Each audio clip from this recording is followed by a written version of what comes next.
Pero ang usaping impeachment, tila impossible dream na raw ngayon, ayon kay Senate President Tito Soto. Yan, itong si Tito. Impeachment now is an impossible dream. It's very... Oh, it's an impossible dream.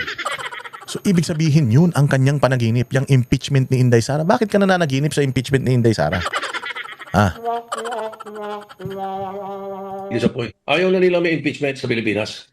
Ganun ang itsura nitong... Hindi. Hindi sa ayaw nila na may impeachment sa Pilipinas, Tito Sen. Ikaw, napakatanga mo, tanda-tanda mo na, bobo-bobo mo pa eh. Ang ina ka, achichi ka kasi ng achichi, bulagaan kasi kayo ng bulagaan, kaya ganyan eh. Hindi po, wala nang impeachment. Sinabi ba na wala na may impeachment? Sinabi bang wala nang impeachment? Nakalagay ba yun? Yun ba yung ruling ng, ng Supreme Court? There's no more impeachment. May ganun ba? Wala naman. Sinabi lang ng Supreme Court na itong ginawa ninyo mali, so dapat ganito ang hakbangin. Ngayon, dadagdagan natin. Oo, para talagang pulido. Pag may na-impeach sa susunod, talagang dumaan sa tamang proseso. Ito yung tamang proseso. Walang may impeach yung sinasabi mo. Putsang ina, yung interpretasyon mo pang abnormal eh, pang One Ball University eh. decision na ginawa ng Supreme Court. Mas pinahirap daw ng Korte Suprema ang impeachment process. Tama naman na mas pahirapin mo ang impeachment process dahil hindi pwedeng lahat na lang nang hindi natin gusto, ini-impeach na lang natin, hindi pwedeng ganun. Ako talaga sa totoo lang, hindi talaga ako pabor sa impeachment ng kahit na sino. O kasi, ito lang at least sa mga sa presidente, sa vice president, hindi, ako talaga ayaw ko ng impeachment eh. Bakit? Kasi may demokrasya sa Pilipinas. And ang demokrasya sa Pilipinas, bumoto ka. At syempre, gusto ko na maging na maging ang mga Pilipino maging responsable sa pagboto. Gusto ko pag bumoto sila, talagang yun yung tao na gusto nila dahil alam nila na yun yung mag-aahon sa kanila sa problemang kinalulugmukan nila o yun yung magbibigay sa kanila ng magandang buhay bilang isang leader. Gusto ko ganun yung mga botante. Eh hindi. Dahil nga sa impeachment na ito, natatandaan nyo nung nakaraan nung tumatakbo si Bongbong tapos sinabi na hindi nakikipagdebate yan kasi tanga yan eh. Hindi yan umatin sa mga debate kasi bobo yan eh. Di ba? May mga ganon. O anong sabi nung mga nung mga loyalistang bobo? Tsaka nung ibang mga DDS na naloko ni Bongbong, bigyan natin ng pagkakataon si Bongbong. Kasi kapag kayan, hindi naman nagtrabaho, o edi mag-people power tayo, tapos i-impeach natin yan, may parang ang lumalabas, trial and error tayo. Boboto tayo ng tanga, pag ayaw na natin, may impeachment naman, okay lang yan. Hindi natin ginagawa yung trabaho natin, yung mandato natin, responsibilidad natin bilang isang botante na alamin kung sino yung mga kandidato, aralin kung kaya ba nilang solusyonan lahat ng problema ng bayang Pilipinas, hindi lang dahil anak ni ganito, anak ni ganyan. Maling-mali yun eh. O dahil dito sa impeachment na ito, dahil sa people power, yung mga tao ang tatanga na bumoto. Kasi akala nila lahat ng mga ibinoboto pwedeng tanggalin ng basta-basta pagkaayaw na nila.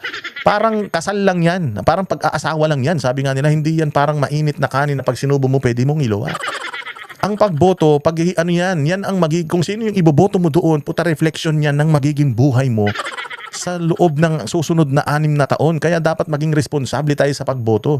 Huwag natin isipin na because of impeachment, because of this and that, pwede tayong magpalit ng presidente anytime, pwede tayong magkamali. Hindi. Life and death situation. Ang pagboto, lagi ninyong ilalagay sa mga isip ninyo yan. Na kapag ka may isang kandidato, kapag ka yan, merong buot-buutan na kademonyohan yan, dapat hindi na natin nilalagay yan sa posisyon. Anak ng magnanakaw, binoto nyo pa. Magnanakaw si Marcos Sr., magnanakaw yung nanay, tapos putang ina, gusto nyo, ang iniisip nyo, magtatrabaho ng maayos yung anak niyan? Gago ba kayo?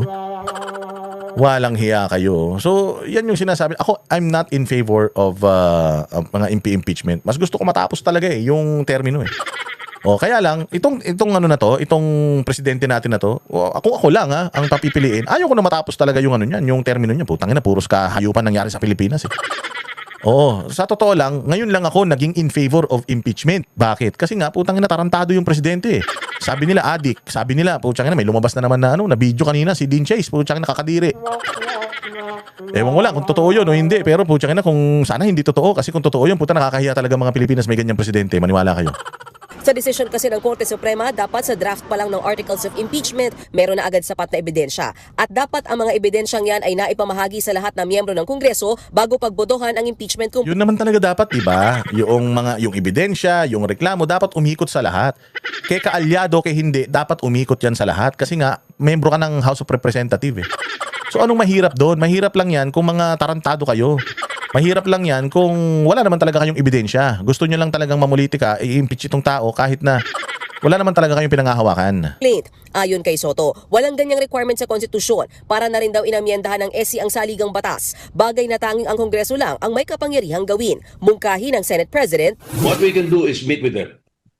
I mean, Congress, House of Representatives. Okay. Pag-usapan lang yung issue pag-usapan namin yan.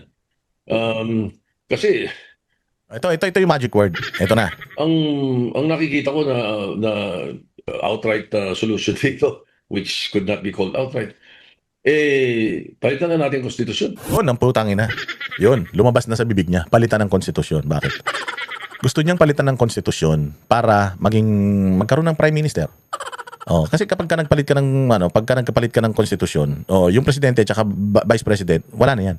Magkakaroon tayo ng pansamantalang leader. At pag nagkaroon tayo ng pansamantalang leader, sino yung magiging leader na yan?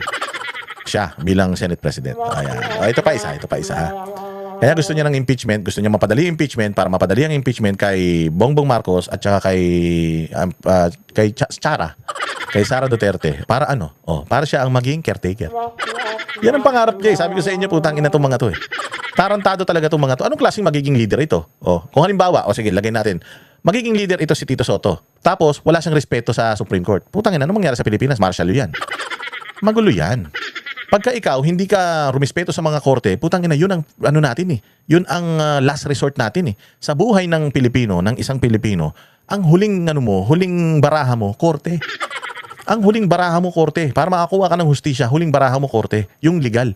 Pero kung gusto mo ng hustisya na ilalagay mo sa kamay mo yung batas, putang ina, wala. Mag-uubos ang lahi ng mga Pilipino kung ilalagay namin sa mga kamay namin yung batas. Yung batas, yung Supreme Court, yung korte na lang ang ating pinagkukuhanan ng lakas, ng patas na, kumbaga, dahil dyan sa korte, nagkakaroon tayo ng pagkakapantay-pantay. Tapos magkakaroon ka ng isang ganitong tao na maglilid sa gobyerno tapos ang gusto niya, mas makapangyarihan siya sa sangay ng pamahalaan na co-equal niya. Abay, gago, di ba? So may pangarap ito si Tito Soto talaga na mag-lead sa Pilipinas. Oo, mayroong hidden agenda yan. Kasi nga, ngayon, fino-float nila sa isip ng mga tao na baguhin na natin yung Constitution. It's about time to change the Constitution. At tandaan ninyo nagsimula itong problema ito nung si Tambaluslos ay nagpasa ng People's Initiative para amyendahan ang Konstitusyon. Doon nagsimula. Tingnan mo ngayon, doon ulit bumabalik. So talagang ang plano ng mga buwaka ng ina nito, hindi matapos ang kanilang kapangyarihan. At ito, nakakita ng opportunity ito si Tito Soto para makuha yung kapangyarihan na yan. Sabi ko nga sa inyo, Game of Thrones talaga ito eh. Kung sino yung uupo, yun ang nila eh. Yun, ang talagang focus lang nila is kung sino yung magiging pinakamakapangyarihan sa Pilipinas eh. Di ba? O yun lang talaga ang gusto nila eh. Palitan ng konstitusyon. Para para humaba ang kanilang mga termino. Pero in this instance, gusto ngayon ni Tito Soto, palitan na yung konstitusyon. Para para mawala yung dalawa, si Inday Sara at si Bongbong, tapos siya ang pumalit. But not for long. Not for long, sir. Oo. Maniwala ka, this week, yung pinapangarap mo, mawawala yan. Alam nyo, ito si Tito Soto, nakikita niya walang standard bearer ang administrasyon. Wala ding standard bearer ang mga dilawan. At ito, si Tito Soto, nothing to lose ito. Bakit nothing to lose? Sabi niya, hindi na daw siya tatakbo ulit na senador. Pero hindi niya sinabing hindi na siya tatakbo bilang presidente. Tingnan ninyo. Nanalo yan ngayong 2022. Ay, hindi pala, 2025 nanalo yan bilang senador. Tama? So, ibig sabihin, pag tumakbo siya bilang presidente sa 2028, kahit matalo siya, senador pa din siya. So, may pangarap yan sila ni Panfilo Lacson. May pangarap yan sila ni Lacson. Pustahan tayo. Baka nga yan si Lacson. Tumakbo pang vice-presidente niyan eh.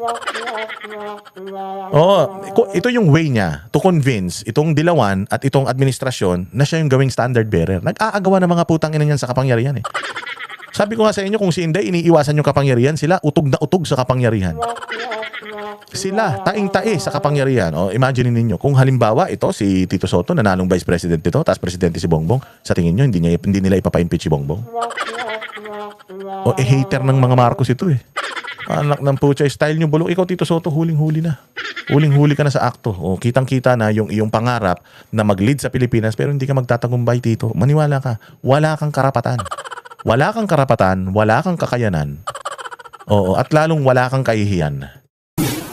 Base sa 1987 Constitution, bukod sa presidente at vice-presidente, impeachable officials din ang justices ng Supreme Court, mga miyembro ng Constitutional Commissions at ang Ombudsman. Tanong tuloy kay Soto, posible bang naging ganoon ang desisyon ng mga maestrado para na rin mahirap silang ma-impeach? Mahirap pagbintang pero that's a possibility. Suporta ako doon naman doon. Ako sa sinasabing impeachment should not be abused. Oo. Suportado ako doon. Pero hindi. Ano yun? Suportado pero hindi? Tanga ka pala eh. Kaya nga nila dinagdagan ng parameters. Oo, para hindi nyo abusuhin. Dahil inaabuso nyo eh. Tangina nyo, mantakin nyo, ini-impeach nyo si Inday tapos si Bongbong hindi. Ginagamit, Tito Soto, ikaw naniniwala ka ba na itong impeachment kay Inday, gusto ng taong bayan to? Gago. Ang gusto ng taong bayan, ma-impeach si Bongbong. Dahil yun ang nagnakaw ng maraming pera sa Pilipinas. Magkano lang ba pinag-uusapan natin dito? Not that pwede ka magnakaw ng maliit and hindi malaki. Hindi yun. Hindi yun, pero putsang ina, uunahin nating i-impeach si Inday Sara kaysa dito sa kay Bongbong Marcos. Maunang makulong si Inday kaysa dito kay Romualdez. Ang napaka-hipokrito ninyo. Yun ang sinasabi ng Supreme Court, ginagamit ninyo yung impeachment para sa mga kalaban ninyo sa politika, which is mali. Kaya dadagdagan natin para hindi nyo maabuso. Power should not be abused. Sabi ko nga, legislative overreach eh. Wala naman silang karapatang baguhin ang konstitusyon eh. Para naman kay Senate President Pro Tempore Ang ina, lakas ah. Akala mo, abogado. Ulul. Tangina. Di try mo i-challenge yung Supreme Court. Di makipag-oral argument ka sa kanila kung mananalo ka. Tangina, yabang-yabang mo eh. Para ka naman, nakadepende ka lang din naman sa abogado dyan sa opisina mo. Puros abogado lang din naman yung pinagagawa mo ng mga trabaho mo. Plagiarist ka pa.